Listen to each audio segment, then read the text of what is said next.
There were two wine glasses in the sink. One of them had lipstick on it, and it wasn't the shade she wore when she left the house that night. I stood there, staring at those glasses like they were crime scene evidence. My hand still smelled like the steering wheel. I'd been driving for hours, but somehow ended up back at the house like muscle memory brought me home. I was supposed to be gone. I wanted to be gone. But I came back, and the glass was still wet, like it had been rinsed in a hurry, like I wasn't supposed to see it. She walked in 4 minutes later, purse on her shoulder. Didn't notice I was in the kitchen at first. I saw the flicker in her eyes when she did, not fear, not guilt. Annoyance. Like I'd ruined the timing of whatever scene she'd planned next. "You're back early," she said. Like we were talking about a dinner reservation. I didn't answer. I just nodded slowly at the wine glass. She looked at it, then at me, then said, "It's not what you think." Every man on earth knows what that line means. It's like an air raid siren that only the betrayed can hear. But let me rewind. Not far. Just 36 hours earlier. Back to when I sat on that same kitchen stool and told her, word for word, "I have a weird feeling about this party. Can you please not go?" She was leaning on the fridge, barefoot, wearing that sweater she knows I like. She didn't even look up from her phone. Just laughed under her breath. "Don't be dramatic. It's Jenny's birthday." That's all I got. Don't be dramatic. Like the sinking pit in my stomach was just bad digestion. At 6:45 p.m., she walked out the door in a dress that looked like it was sewn out of tension. Tight, loud, made for attention. She didn't kiss me. She didn't say when she'd be back. I didn't text her that night. Didn't call. Didn't wait up. Instead, I got in my car, drove past the downtown skyline, past the exits I knew by heart, and just kept driving. My only rule was no contact. I wanted her to feel it. The silence, the absence, the sudden vacuum where her husband used to be. I didn't plan to come back so soon. But I forgot something in the kitchen drawer, my journal. Stupid, I know, but it's mine. I needed it. And that's when I saw the wine glass. And her. And the look. The thing is, that wasn't even the worst part. What she said next. That broke something in me I didn't even know could break. The second she said, "It's not what you think," I felt this bizarre calm wash over me. Like when you're standing too close to a fire and your brain can't register the heat anymore. Just this numb, suspended silence. I didn't yell, didn't accuse. I just leaned against the counter and said, "Then tell me what it is." She took a second. Too long. You know when someone's building a lie in real time? That pause. That blink. That little twitch of the mouth while the brain scrolls through possible versions of the truth? That was her. All of it. Right there on her face. "There was a friend here," she finally said. "Not like that. I just didn't want to be alone. You vanished, Nolan. You didn't even leave a message. What was I supposed to do?" I nearly laughed. I vanished. After begging her not to go to a party with people I didn't trust. After she came home at 3 a.m. reeking of gin and somebody else's cologne. I'm the one who vanished? I looked down at the glass again. Still damp. Still mocking me. "You rinsed it, but not well," I said quietly. "What?" "The lipstick. It's not yours." She froze. I saw it then, the smallest shift in her stance. One heel rising slightly off the floor. A twitch in her eyebrow. And then her voice got low. Defensive. "You're being paranoid." I didn't respond. I turned, walked past her, went into the living room, and sat on the couch. Not because I had anything to say. I just didn't want to stand near her. I felt like if I stayed in that kitchen, I might break something. A plate, a chair, her delusion. She followed me in. Didn't sit. Just stood there with her arms crossed like I was the one on trial. "Do you even care where I've been the last 3 days?" I asked. She shrugged. "Honestly, I assumed this was one of your tests. You disappear. I worry. You come back and see if I passed." That hit harder than I expected. That she thought this was some emotional trick, not a desperate attempt to make her realize I was at a breaking point. That disappearing was just me acting out. So I told her exactly what I did for 3 days. I told her I drove to my dad's old fishing cabin. No phone. No noise. Just a mattress with a busted spring and a lot of thinking. I didn't drink. I didn't go anywhere.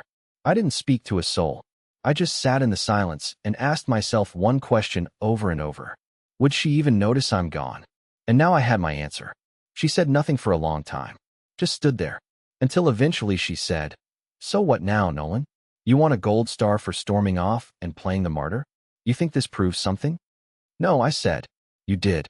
Then I asked the question I never thought I'd have to ask in this house. A question that felt like it split the walls open and rewrote everything we'd built together. Who was here? And without blinking, without the slightest flicker of regret, she replied, "No one that matters to you." That sentence didn't just hurt. It rewired me. And it was only day one of what I would soon discover was a much bigger secret. The next morning, the house felt like a stranger's. Everything looked the same. The sunlight spilling across the floorboards, her shoes kicked by the door, the faint smell of her shampoo still in the hallway. But it didn't feel like home. It felt staged, like a set after the actors have left. I couldn't shake the echo of her words from the night before. No one that matters to you. That line kept looping in my head, hollowing out every bit of peace I had left. She was asleep when I woke up, or pretending to be. Her breathing was too deliberate, too careful. I stared at her for a while, not out of love, not even out of anger, just disbelief. How does someone you know so well suddenly look like a stranger you don't trust? I quietly got dressed, made coffee, and sat in the kitchen trying to make sense of it all. The broken mug was still on the counter. I hadn't thrown it away. I don't know why. Maybe because it was the most honest thing left in that room. I wasn't planning to snoop. I swear I wasn't. But as I reached into the junk drawer to grab my keys, something caught my eye. A crumpled piece of paper shoved behind the phone charger. It looked like a receipt. For a second, I almost put it back. Then curiosity took over. It wasn't from any place nearby.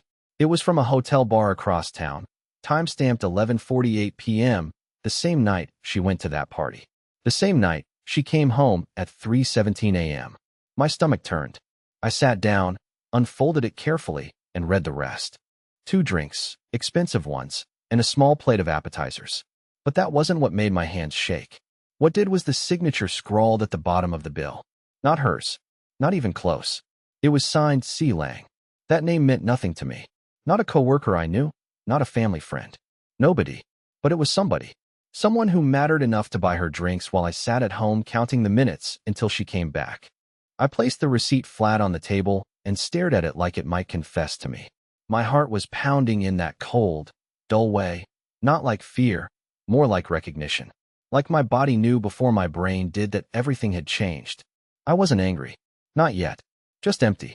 When she finally came downstairs, she acted casual, poured coffee, yawned, scrolled through her phone. I slid the receipt across the counter without saying a word. She froze for half a second, just long enough to confirm everything I already knew. Then she exhaled sharply and muttered, "You're unbelievable, Nolan." That's what she said. Like I was the problem. Like I had done something unforgivable. She tried to grab it from me, but I held on. "Who's C. Lang?" I asked. She blinked, adjusted her hair, and forced a laugh. "Are you seriously digging through trash now? It's nothing. It's from weeks ago." "Then why was it in the drawer behind your charger?" Her voice changed, not louder, but colder. "You've become obsessed. This isn't healthy." I just looked at her. "You went to that party, and somehow your night ended at a hotel bar across town with someone who signs bills for you. That's not paranoia, Tessa. That's evidence." She stared at me like she wanted to say something, like there was a version of the truth she wanted to spin, but she didn't. She just turned around, grabbed her bag, and said, "I'm not doing this before work." The door slammed. I sat there in silence for a long time, listening to the wind rattle the window frames, trying to decide what was worse, that she might have cheated, or that she didn't even care enough to lie convincingly. Before I left for the day, I took a photo of the receipt. Something in me said I'd need it later. I didn't realize then that it wasn't just a clue. It was the first breadcrumb on a trail I wasn't ready to follow. Because 2 nights later, someone knocked on my door. And when I opened it, the man standing there introduced himself as Caleb Lang.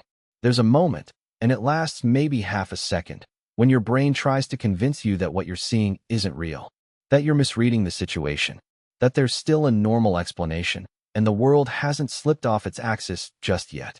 That moment vanished the second he said his name. "Hi, I'm Caleb Lang. I think I made a mistake that involves your wife." He said it calmly. No stuttering. No nervous shuffle. Just those exact words. Like he was returning a library book. I didn't know what to say. I just stood there, holding the door open, waiting for someone to jump out and tell me it was a prank. He looked maybe mid-30s. Clean haircut. Sharp jacket. The kind of guy who looks like he wears cologne even to the gym. And for a full beat, neither of us said a word. I think we both knew what this was, but we were pretending not to. I finally stepped aside and said, "Come in." Why did I let him in? I don't know. Maybe because I didn't want the neighbors to hear whatever was about to happen. Maybe because I was tired of assumptions and half-truths and gaslighting. Maybe because I needed something real, even if it was ugly. He sat down on the edge of the couch, like he didn't want to leave an imprint. I sat in the armchair across from him and waited. He cleared his throat and said, "I didn't know she was married." I said nothing. He looked down, rubbed his hands together. We met at a work thing. Not hers, mine. She came with someone else. I think it was a friend who knew someone in my department. She told me her name was Tess. Said she was separated. Said she was living alone. Still, I didn't speak. I wanted to see how far he'd go. I wasn't planning anything. It wasn't supposed to be a big deal. We had a drink. Talked a while. She said she needed to feel like a person again, not just someone's used to be. Those were her words. We went back to the hotel bar. That was it. One night. No phone numbers.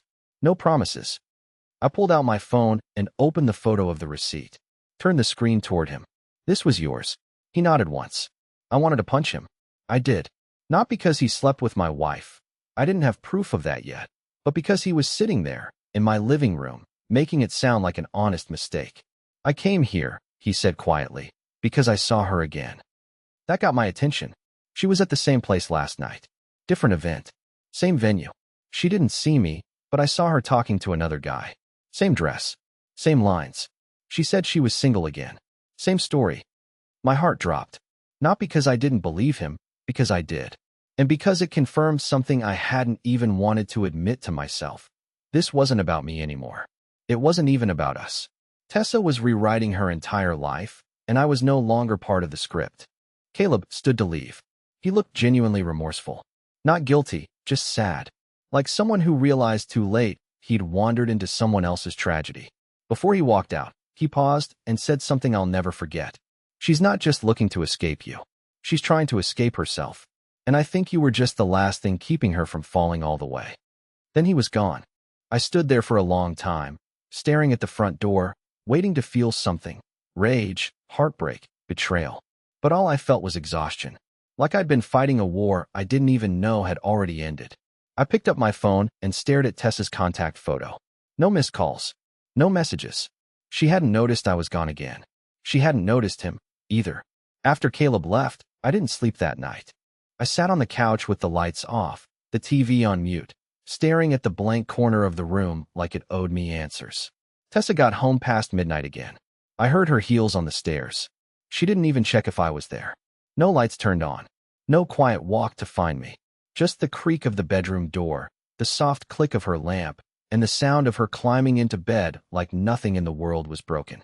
It's funny how a house can still smell like home when it's full of lies. The next morning, she left for work like she always did. Coffee, lipstick, coat, car. But something about the way she avoided eye contact made me pause. She usually at least offered a bye, even if it was forced. That day, nothing. She slipped out the front door like a thief in a movie, hoping the floorboards wouldn't squeak. And that's when I noticed her laptop, still plugged in, sitting on the dining room table under a pile of mail. She never left it out. Tessa guarded her laptop like it held state secrets. She didn't even let me touch it when she needed tech help. Always password, always turned off. But this time it was open. The screen was on sleep mode. And I just stood there, staring at it, heart pounding like a drumline. I wasn't trying to be that guy. You know, the one who snoops. The guy who becomes everything he swore he'd never be just because he's desperate to know the truth. But something in me snapped. A quiet, heavy snap. Like the last thread of trust finally giving way. I pressed a key. The screen lit up. No password prompt. My hands were shaking as I moved the mouse. Her desktop looked normal at first. Clean, organized, the usual folders. Work, photos, invoices. But then I saw one tucked into the corner of the screen, half hidden behind a window. It was named Archives_23. That was already weird. Tessa didn't archive anything. She deleted everything obsessively. Her phone had 0 text threads older than a week. Her email inbox was cleared out daily. She called clutter emotional noise. I opened the folder. Inside were 6 subfolders, all with initials.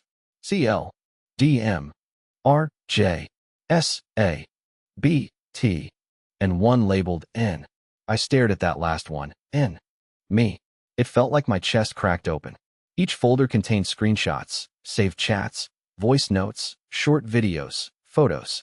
Not just of conversations, but dates, flirtations, hotel bookings, notes about what they liked, what she wore, how she felt after. It was like reading her personal playbook. And the worst part?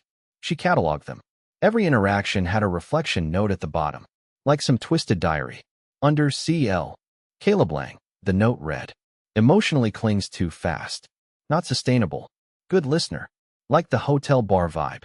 Would have made a great version of Nolan if I met him 5 years ago." Under DM, "Too wild. Fun for a night. Didn't ask questions. Thought I was divorced. Didn't correct him."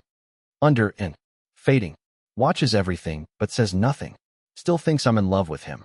Hard to lie to his face, but necessary." That line. Hard to lie to his face, but necessary. That one took the wind out of me. I wasn't even angry.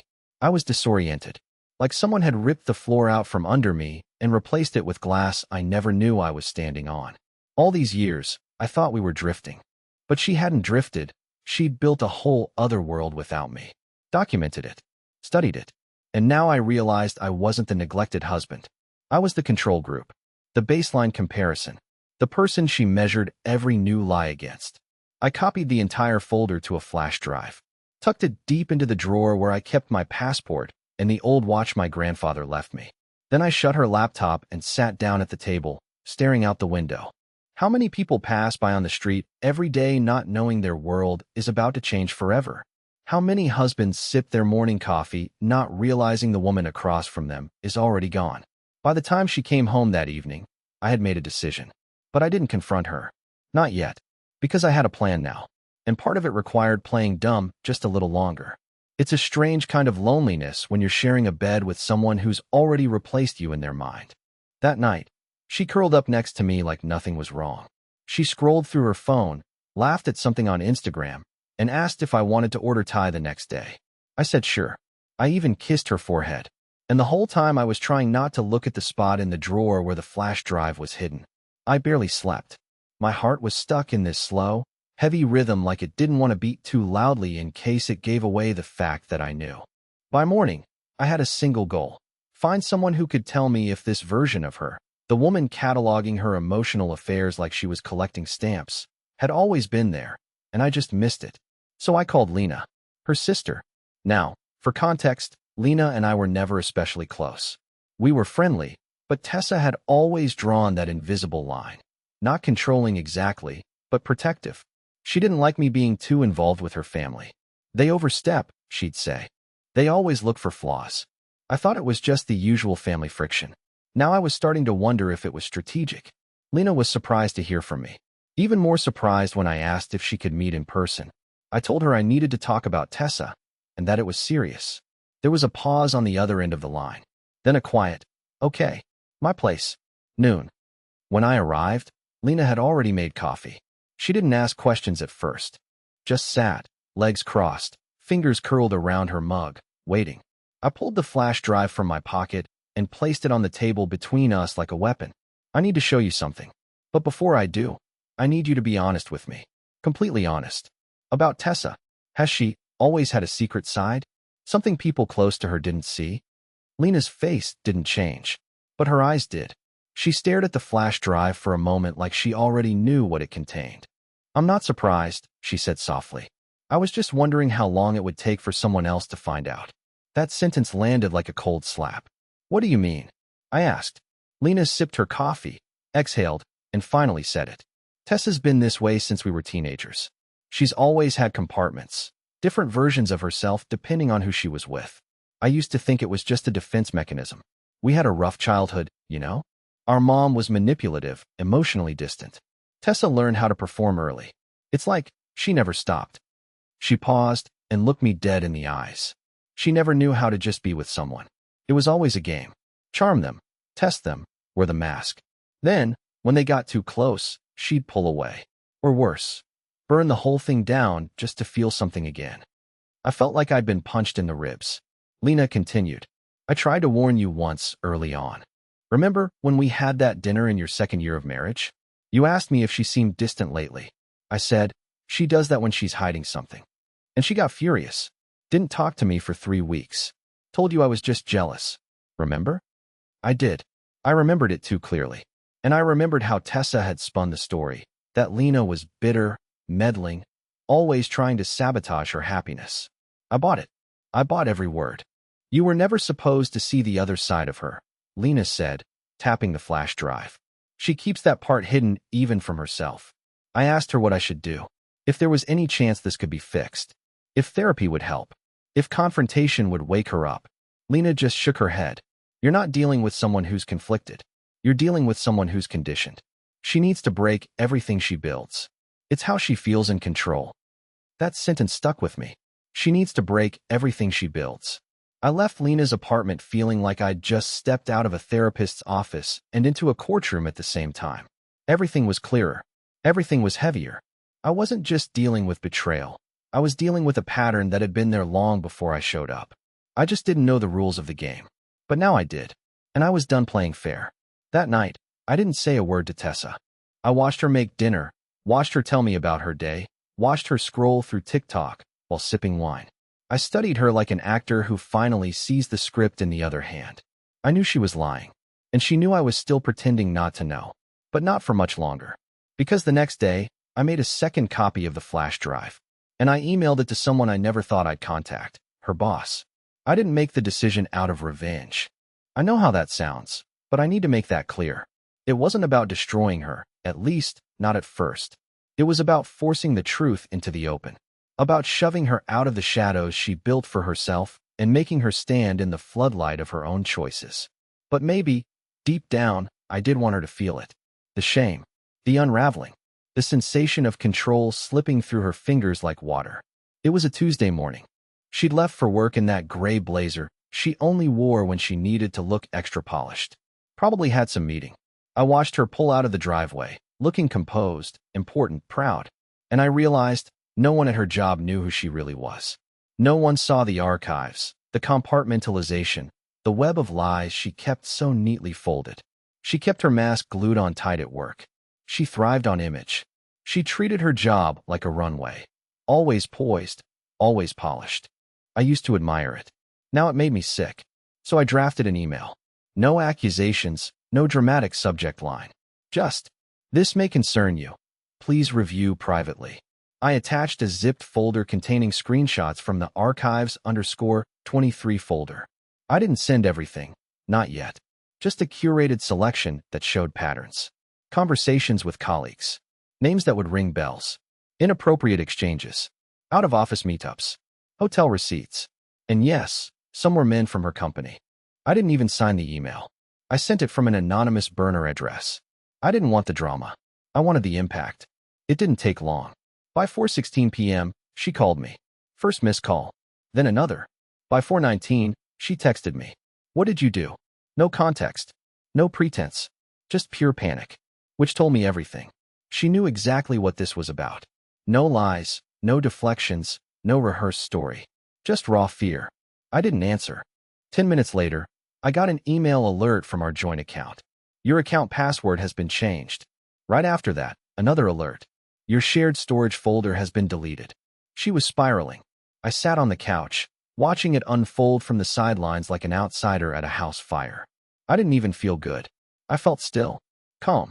The kind of calm that comes when you've been drowning for months and finally hit the ocean floor. Nothing left to flail for. At 5:02 p.m., she came home. She didn't slam the door. She didn't storm in. She walked like someone who already knew the war was lost. She dropped her keys on the counter, turned to me, and said in a quiet voice I'd never heard before, "You ruined me." I laughed once, not because it was funny, but because it was absurd. "I ruined you," I said. "You kept files on your lovers like a project manager. You lied to everyone, including yourself. All I did was open the curtains." She sat down, buried her face in her hands, and whispered, "It wasn't supposed to go this far." That line made me pause, because for a split second, it sounded like regret, like clarity. But then she looked up, and I saw what it really was, self-pity. She wasn't sorry for what she'd done. She was sorry she got caught. They're putting me on review, she said, her voice trembling. They want to speak with HR. Some of the names, God, Nolan, you don't know what you've done. I worked for that position for years. That job was mine. I said flatly. I told you I felt suffocated, she snapped. I told you I needed something for me.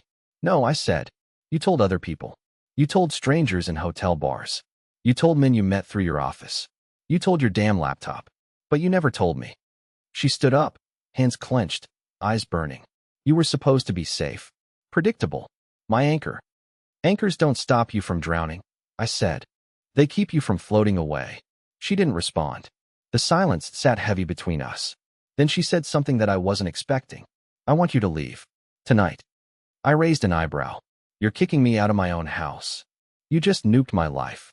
I can't look at you right now. I almost laughed. You looked through me for months, Tessa. Now suddenly you want to see me gone? She didn't flinch. And that's when I realized something important. She was still in control. Even now, in the wreckage, she was trying to write the script. She wanted to be the victim, the betrayed, the poor woman with the crumbling world. And if I stayed, I'd become the villain, the bitter husband who exposed her secrets out of spite. So I stood up, went to the bedroom, packed my bag. This time, not out of desperation, but out of clarity. As I zipped the bag shut, she stood in the doorway. You'll regret this, she said quietly. I looked her dead in the eyes. No, I regret staying as long as I did. And then I walked out. It had been 64 days since I left. I counted. Not because I missed her, not because I was clinging to hope, but because that's what you do when your world has been shattered. You count things. Days, hours, signs of healing. At first, it was just noise.